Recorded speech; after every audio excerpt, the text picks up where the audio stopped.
Hello everyone, welcome to Ojaank IAS academy. आज हम एक ऐसा टॉपिक लेके आए हैं जो अभी G20 की जो समिट हुई है वहाँ से एक नया डेवलपमेंट निकल कर आया है।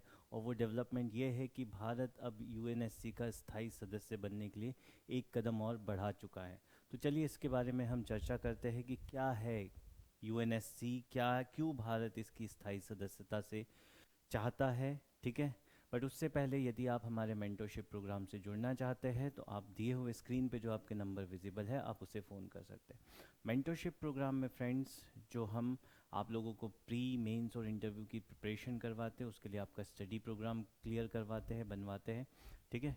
साथ ही साथ आपको टाइम मैनेजमेंट, आपके डाउट्स और आपके हेल्थ इश्यूज़, आपका मेंटल इश्यूज़, उसको लेकर भी आपको प्रॉपर गाइडेंस दिया जाता है। कई बार होता यह है कि यूपीएससी के जो एस्पेरेंट्स होते हैं वो पढ़ते तो काफ़ी ज़्यादा है, बट जब बात आती है परफॉर्मेंस की, ठीक है, तो वो परफॉर्म नहीं कर पाते। ठीक है।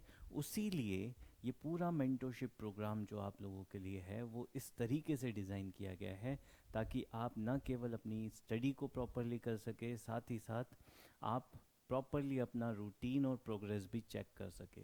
तो यदि आप इस मेंटरशिप प्रोग्राम से जुड़ना चाहते हैं तो आप दिए हुए नंबर पर मिस कॉल करें, हमारे मेंटर्स की टीम आपसे कनेक्ट करेगी। चलिए, तो आगे बढ़ते हैं, हम अपने टॉपिक से शुरुआत करते हैं। तो G20 समिट जो इसी साल कुछ दिन पहले 8 से 10 सितंबर के बीच भारत में हुई थी। ठीक है। और इसमें विश्व के लगभग सभी प्रमुख राजनेताओं ने शिरकत की थी। ठीक है। इस समिट में कुछ आउटकम्स आए हैं। ठीक है। इस समिट के कुछ निष्कर्ष निकले हैं और वो निष्कर्ष कुछ इस तरह से है कि अब पूरा विश्व, ठीक है, भारत को स्थायी सदस्य बनाने के लिए एक तरीके से राजी नज़र आ रहा है। किस तरीके से राजी नज़र आ रहा है देख लेते हैं। इसी साल अप्रैल में हमारे जो विदेश मंत्री है एस जयशंकर साहब, ठीक है, उन्होंने यही कहा था कि भारत जल्द ही संयुक्त राष्ट्र सुरक्षा परिषद का परमानेंट मेंबर बन जाएगा। पश्चिमी देश भारत के लिए अपने दरवाजे ज़्यादा वक्त तक बंद नहीं रख सकते, और यही बात अब सच होती नज़र आ रही है। ठीक है। और इस मुहिम में, ठीक है, अब जो पाकिस्तान का एक बहुत अच्छा दोस्त देश है तुर्की, ठीक है, ये भी भारत का साथ नज़र देता हुआ नज़र आ रहा है, क्योंकि अभी जो G20 समिट हुई है भारत में नई दिल्ली में, इसमें तुर्की के राष्ट्रपति ने साफ शब्दों में कहा है कि अगर भारत जैसा देश संयुक्त राष्ट्र सुरक्षा परिषद का स्थायी सदस्य बनता है तो तुर्की को गर्व होगा। दुनिया 5 से भी बड़ी है, हम सुरक्षा परिषद में सिर्फ इन 5 को नहीं रखना चाहते। मतलब साफ है, तुर्की भारत के पक्ष में आ गया है। ये वही तुर्की है दोस्तों जो हमेशा पाकिस्तान के समर्थन में बातें करता है, चाहे वो कश्मीर का मुद्दा हो या फिर भारत में किसी भी तरह की सांप्रदायिक गतिविधियों को लेकर बात हो, तो हमेशा तुर्की पाकिस्तान के साथ खड़ा नज़र आता है। और वही तुर्की इस G20 समिट में कह रहा है कि यदि भारत स्थायी समिति का स्थायी सदस्य बनता है तो ऐसी स्थिति में ये गर्व की बात होगी तुर्की के लिए। ठीक है। तो ये एक बहुत बड़ा डेवलपमेंट है जो भारत के मार्ग को प्रशस्त कर देगा, किस तरीके से भारत बन सकता है। ठीक है। साथ ही साथ जो यूएस प्रेसिडेंट भारत आए हैं, ठीक है, जो बाइडेन साहब, उन्होंने भी ग्लोबल गवर्नेंस में ज़्यादा लोगों की साझेदारी और प्रतिनिधित्व होना चाहिए, ये बात उन्होंने भी कही। और ये भी कहा कि हम सिक्योरिटी काउंसिल में भारत को परमानेंट मेंबर बनाए जाने का समर्थन करते हैं। तो वो देश जो अभी तक भारत का विरोध कर रहे थे और वे देश जो यूएनएससी के स्थायी सदस्य है, वे दोनों ही भारत के समर्थन में आ गए हैं। तो बात साफ है, केवल विकासशील देश ही नहीं, अमेरिका समेत विकसित देश भी भारत को संयुक्त राष्ट्र की स्थायी समिति सुरक्षा परिषद का सदस्य बनाना चाहते हैं या बनाने के लिए राजी है। ठीक है। आगे बढ़ते हुए अगर हम देखें तो सुरक्षा परिषद जो है उसका गठन कब हुआ, ये सारी चीज़ें देख लेते हैं। सुरक्षा परिषद द्वितीय विश्व युद्ध के बाद निर्मित की गई थी। ठीक है। और ये इसका जो कार्य था सबसे पहले यदि मैं ये कहूँ कि इसको बनाने के पीछे उद्देश्य क्या था, संयुक्त राष्ट्र सुरक्षा परिषद का उद्देश्य ये था कि विश्व में फिर कभी विश्व युद्ध जैसी स्थिति ना निर्मित हो, विश्व युद्ध ना हो। ठीक है, तो इसीलिए ये रखा गया। ठीक है, वर्तमान में इसमें 193 देश है। ठीक है, और कुल 5 स्थायी सदस्य हैं। ये वो 5 स्थायी सदस्य है संयुक्त राष्ट्र सुरक्षा परिषद के, चीन, फ्रांस, रूस, ब्रिटेन और अमेरिका। और जो अन्य 5 सदस्य, और ये 5 सदस्य, ये जो 10 सदस्य है, ये 10 अस्थायी सदस्य होते हैं। ठीक है, अब ये 5 जो स्थायी सदस्य है, ये वर्ष 1945 से बने हुए हैं, और पूरा विश्व इसी सुरक्षा परिषद के विस्तारीकरण की बात कर रहा है। ठीक है, तो उसी विस्तारीकरण में भारत की दावेदारी काफ़ी ज़्यादा मजबूत है, और भारत यही जोर दे रहा है कि लगभग 7 दशक पूरे हो चुके हैं संयुक्त राष्ट्र के निर्माण में, और इस 7 दशकों में विश्व की जो राजनीति है वो बहुत बड़े पैमाने पे बदली है, व्यापक रूप से बदली, और इसीलिए संयुक्त राष्ट्र सुरक्षा परिषद में भी बदलाव की आवश्यकता है। ठीक है, आगे अगर हम देखें तो भारत इसके लिए काफ़ी समय से एड़ी चोटी का जोर लगा रहा है। ठीक है, और वो किस तरीके से लगा रहा है, भारत ने इसके लिए बहुत सारे संगठन भी बनाए।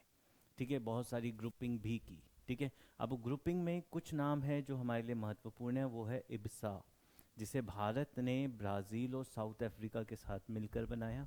ठीक है, साथ ही साथ G4 एक ऐसा संगठन है जिसकी दावेदारी बहुत ज़्यादा मजबूत है, और ये G4 में कौन कौन सदस्य है, ब्राज़ील, जर्मनी, जापान और इंडिया। ठीक है, ये वो देश है जो संयुक्त राष्ट्र सुरक्षा परिषद का स्थायी सदस्य बनने की उम्मीदवारी या दावेदारी रखते हैं। ठीक है, G4 के सदस्य तो ये भी कहते हैं कि यदि स्थायी सदस्य बनाने के पीछे, न देने के पीछे, अगर जो P5 है वो ये चाहते कि वीटो पावर बच जाएगा, तो वो 15 वर्ष के लिए वीटो पावर त्यागने के लिए भी तैयार है। ठीक है, तो ये बहुत बड़ी बात है, जिसमें जो नए सदस्य है G4, जो चाहता है कि वो संयुक्त राष्ट्र की जो सुरक्षा परिषद है उसके स्थायी सदस्य बन जाए, तो वो वीटो पावर के बिना भी स्थायी सदस्य बनने को तैयार है, किंतु केवल 15 वर्ष के लिए। ठीक है, तो भारत लगातार इसके लिए कोशिश किए हुए है, और वो कोशिश कहीं ना कहीं अब सफल होते हुए नज़र आ रही है। तो इससे पहले कि हम देख लें कि अभी भी क्या मुश्किलें बाकी है, हम ये देखते हैं कि उम्मीदवारी में जो सभी देश है उसमें भारत किस तरह से मजबूत नज़र आ रहा है। ठीक है, तो जब उम्मीदवारी के बारे में हम बात करें तो एक ऑर्गेनाइजेशन है अटलांटिक थिंक टैंक। ठीक है, और यह अटलांटिक थिंक टैंक जो ऑर्गेनाइजेशन है, ये इसने एक सर्वे करवाया कि जो भी दावेदार है उसमें कौन सबसे मजबूत दावेदार है। तो आप ग्राफ में साफ तौर से देख सकते हैं भारत की दावेदारी सबसे अधिक है। मतलब यदि भविष्य में संयुक्त राष्ट्र सुरक्षा परिषद में कोई भी देश 6वां मेंबर बनता है, 6वां सदस्य बनता है, तो वो निश्चित रूप से भारत ही होगा। ठीक है, क्यों? क्योंकि आप देख लीजिए 26% सर्वे के अकॉर्डिंग 26% जो लोग हैं वो ये चाहते हैं कि भारत संयुक्त राष्ट्र सुरक्षा परिषद का स्थायी सदस्य बने। ठीक है, उसके बाद जापान का नंबर आता है, फिर ब्राज़ील, जर्मनी, नाइजीरिया, और 2% चाहते हैं दक्षिण अफ्रीका। ठीक है, तो ये अटलांटिक काउंसिल का सर्वे है दोस्तों। ठीक है, किंतु भारत की दावेदारी सिर्फ इस काउंसिल के सर्वे से निर्धारित नहीं होती। भारत विश्व का 17% आबादी वाला देश है। ठीक है, और न केवल 17%, ये हम कह सकते हैं कि भारत विश्व का सर्वाधिक जनसंख्या वाला देश है। ठीक है, और न केवल सर्वाधिक जनसंख्या है, सबसे बड़ी लोकतांत्रिक व्यवस्था भी भारत में है। ठीक है, तो ऐसी स्थिति में एक ऐसे देश जो लोकतंत्र को इतना ज़्यादा प्रमोट करता है, उसे संयुक्त राष्ट्र की सुरक्षा परिषद का स्थायी सदस्य बनने से ज़्यादा समय तक रोका जाना पूर्णतः गलत है। ठीक है, इसी के साथ अगर हम आगे बात करें, ठीक है, तो भारत की जो प्रतिनिधि है संयुक्त राष्ट्र में, ठीक है, उन्होंने एक बड़ा बयान दिया था, वो ये कि जब दुनिया के सबसे बड़े लोकतंत्र को वैश्विक निर्णय लेने से बाहर रखा जाता है तो यूएनएससी की सुधार की मांग करना भारत का अधिकार है। हम उसी के बारे में बात कर रहे थे, जब पूरा विश्व में सबसे ज़्यादा जनसंख्या हमारी है, सबसे ज़्यादा लोगों का प्रतिनिधित्व ही हम करते हैं, तो ऐसी स्थिति में यदि हम ही P5 में नहीं हैं, हम स्थायी सदस्यों में नहीं हैं, तो ये बहुत बड़ा गलत है, निर्णय गलत है। ठीक है, और इसीलिए भारत को शामिल किया जाना चाहिए। ओके, अब बात करें उन अड़चनों की। ठीक है, तो अड़चनों में आप लोग समझ ही गए होंगे, दो ही देश ऐसे हैं जो भारत के स्थायी सदस्य बनने में अड़चन पैदा कर सकते हैं, जिसमें से एक देश बहुत ज़्यादा रोक लगा सकता है और दूसरे देश को कोई सुनता नहीं है। ठीक है, सीधी साफ बात। ठीक है, तो सबसे बड़े रोड़े की अगर मैं बात करूं, सबसे बड़ी चुनौती की बात करूं भारत के लिए, तो वो है चीन। अब चीन क्यों चुनौती है ये समझिएगा आप, कि अभी हमने देखा कि ब्रिटेन, फ्रांस, रूस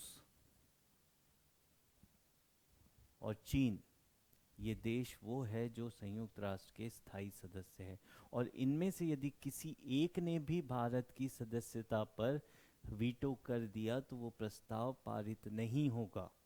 इसका मतलब क्या हुआ, यदि भारत को संयुक्त राष्ट्र सुरक्षा परिषद का स्थायी सदस्य बनना है तो ऐसी स्थिति में चीन का समर्थन सबसे ज़्यादा महत्वपूर्ण है। ठीक है, क्योंकि बिना चीन के समर्थन के भारत स्थायी सदस्य नहीं बन सकता। अमेरिका हमारे समर्थन में है, अभी मैंने बताया, जो बाइडेन साहब ने साफ साफ शब्दों में कह दिया है। ब्रिटेन हमारे समर्थन में है, फ्रांस हमारे समर्थन में है, रूस हमारे समर्थन में है।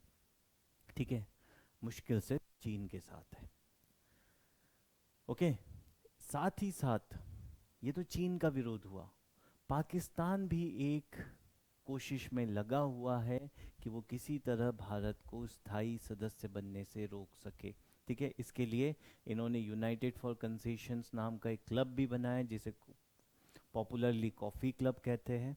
इसमें कुल लगभग 40 ऐसे देश हैं जो किसी न किसी वजह से किसी न किसी देश को स्थायी सदस्य बनने से रोकना चाहते हैं। ठीक है, उदाहरण के लिए यदि Italy, Spain, Canada, south Korea, Australia, Argentina, Pakistan.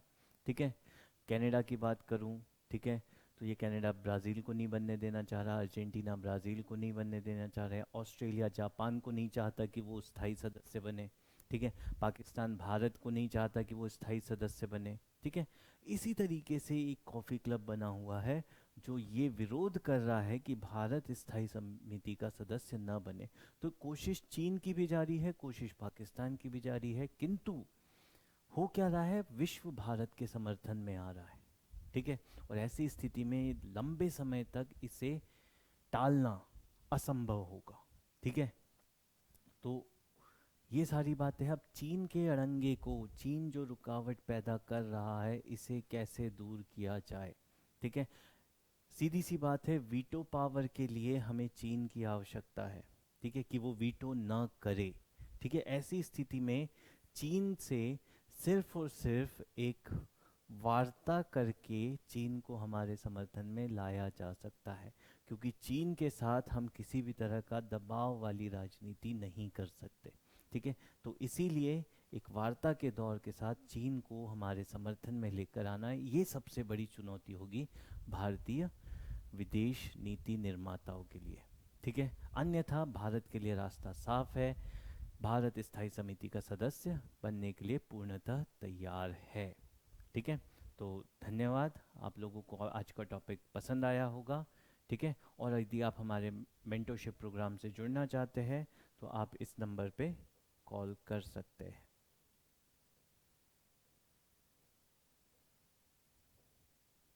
Screen पे जो आपको नंबर विजिबल है आप इस पे कॉल कर लें। धन्यवाद।